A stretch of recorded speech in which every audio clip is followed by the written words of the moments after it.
Relationships die in silence long before the funeral. Mine died under fluorescent bar lights on a random Thursday, while I stood invisible in a doorway. I wasn't supposed to be there. I had planned on staying late at work, grinding through spreadsheets no one cared about except my boss. She said she was having a girls' night with coworkers, something casual to decompress after a stressful week. I didn't question it. I loved that she had friends, that she had a life beyond us. Trust is freedom, or at least that's what naive husbands think. Then I left work early. A surprise. A cute one. I bought her favorite milkshake. Extra caramel. No whipped cream. I even practiced the line I would use when I showed up at the bar where her coworkers usually went. You forget something sweet, cheesy, sure, but I was proud of it. I stepped inside and scanned the crowd, milkshake sweating in my hand. I found her. She wasn't alone. He stood behind her, hands glued to her hips like he owned real estate there. Her fingers combed through his hair, and her laughter spilled into his mouth right before their lips crashed together. A kiss that looked like it had a long history. A kiss no one gives by accident. A kiss that screamed she had never kissed me like that. Time stopped. Music faded. The floor tilted. The milkshake slipped from my fingers and hit the ground, lid popping off, caramel spreading like spilled truth. She didn't see me. She was too busy erasing vows with her tongue. My chest felt like it had swallowed a fist. Every instinct told me to yell, to confront, to make a scene that the entire bar would remember. Instead, I did the opposite. I walked outside. The night air hit me like a slap.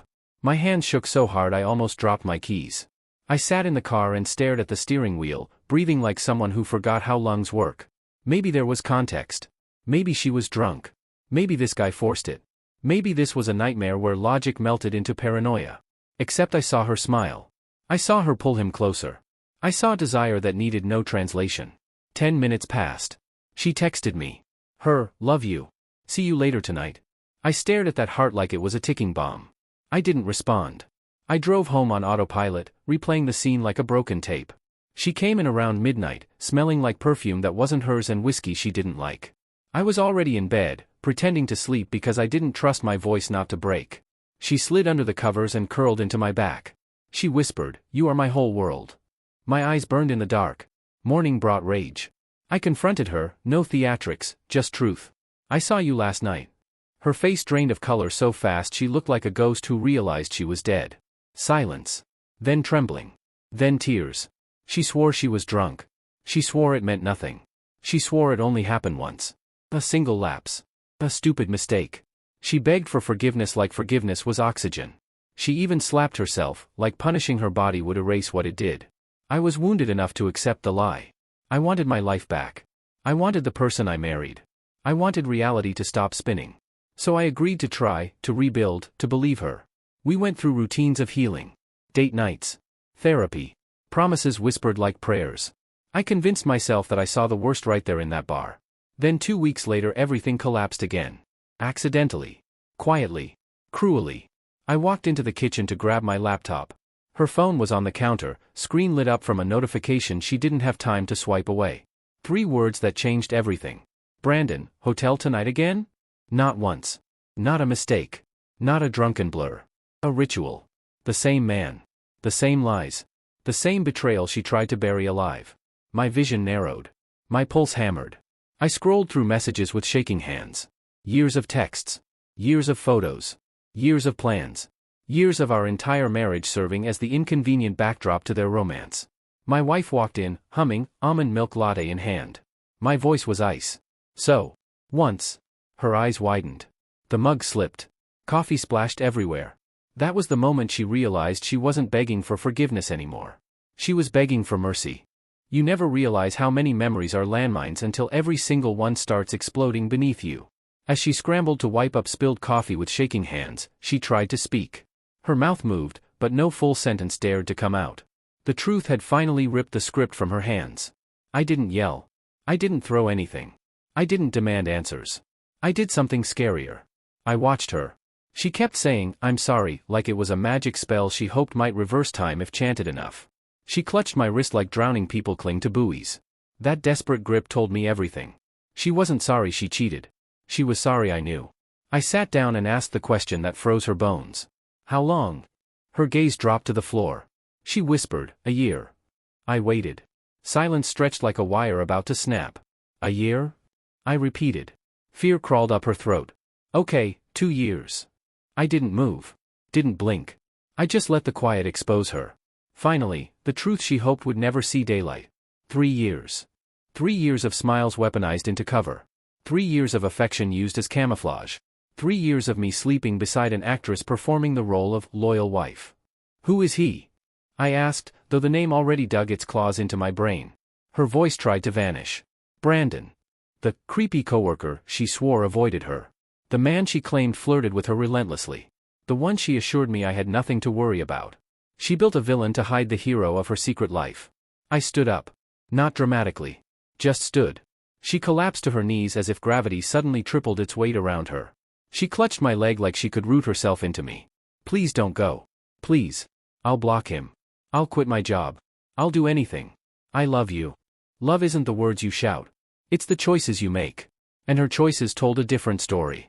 I brushed past her and entered our bedroom, the one I now realized was defiled by absence if not by touch, and grabbed a notebook. A strange calmness had replaced the heartbreak. Not peace, but strategy. My mind turned clinical. Call it self-defense. Call it shock. Call it a man reclaiming control. I sat at the table. Opened to the first page. Wrote. The list. I asked questions like I was filing a police report. Where did you meet? How often? Who paid? Did he come here? Did you say you loved him? Did you talk about a future? Did your friends know? Each answer made my heart bleed, but my eyes stayed dry. She confessed they had a routine. A secret anniversary, the night they first kissed, the night I saw them. Bars. Hotels. Drives out of town. He gave her nicknames I had never heard. There were gifts she claimed she bought for herself. Girls' trips, with photos taken by a man just outside the frame. She even revealed a song that was their song. A song she once told me reminded her of us. I wrote it all down, the full autopsy of my marriage. Every page turned love into evidence. When she tried to reach for me, I pulled back like her touch was acid. She collapsed against the counter and whispered, "Why are you writing everything? Why are you doing that?" I met her eyes, finally, and answered with the truth she didn't expect. So I never forget who you really are. Her sobbing echoed through the house that once shielded joy. The home I painted with her favorite colors. The kitchen where we danced barefoot. The hall where we planned futures that now felt like fiction. She kept talking. Begging. Promising. I ended it. I swear. I didn't want him anymore. I only want you. You're my husband. You're my home. Words, words, words, flimsy little things. I flipped to the next page and asked the final question. Were you planning to stop even if I never found out? Her silence confirmed what we both knew. No. She would have continued. Smiling at me. Sleeping beside me. Sneaking out to give her heart to a man who wasn't me. The truth settled in like a brick on my chest. I wasn't losing my wife. I was losing the fantasy she tricked me into loving. When her tears finally turned into hiccups and exhaustion, she crawled into bed, clinging to the idea that sleep might erase reality. I walked outside with my notebook under my arm and sat in the car. The world felt unsettlingly loud, barking dogs, distant traffic, crickets that didn't care about human tragedy. I opened my notes again and wrote one final line before closing it. Tomorrow, I start acting like a man who deserves better. Because forgiveness shouldn't be begged for. It should be earned. When people get caught, they think sorry is a reset button. She woke up the next morning with swollen eyes and the optimism of someone who believed tears were enough to glue broken trust back together. She made pancakes. My favorite. Blueberries arranged like a smiley face. Her version of damage control. I walked right past the plate without touching it. Shock had burned away. Pain had scabbed into resolve. I wasn't her broken husband anymore. She hovered behind me, voice shaky as if sincerity could be microwaved into existence. I deleted his number. I blocked him. I'll go to HR today. I'll quit if I have to. Just please, please talk to me. She feared silence more than screams. Because silence doesn't give direction. Silence forces the truth to echo. I finished my coffee and looked at her like she was a stranger who wandered into my home. I need space. That sentence was a guillotine. She didn't scream. She didn't argue. She just nodded, a tiny nod that tasted like panic. I packed a bag. Not all of my belongings, just enough for time to do its work. The notebook full of her confession sat at the top like a weapon in a holster. She followed me to the door barefoot, every step fragile. Can I at least hug you goodbye? Hugs are for people who didn't turn your heart into scrap metal. No. Her lip quivered like she might break into 1,000 pieces. I almost cared. Almost. I stayed with my brother for 2 weeks. He didn't ask why. He just offered beer and a couch that smelled like fried food, and somehow that was the safest place in the world. While she drowned in remorse, I got busy building a new man from the ash. I started working out, the gym became a furnace burning everything weak out of me. Dumbbells replaced panic attacks. Sweat replaced self-doubt. Every push-up felt like reclaiming territory she abandoned. I got a promotion too, apparently a man with ruined sleep and bottled fury looks determined in corporate language. I suddenly exceeded expectations. Funny how betrayal turns into rocket fuel when channeled right. Meanwhile, she flooded my phone. I love you. I'll earn this back. I haven't spoken to him. I can't eat. I'm terrified you'll leave. I miss my husband. Not once did she text. I was going to stop. Because that would have been the truth. She would have kept cheating until the universe tripped her.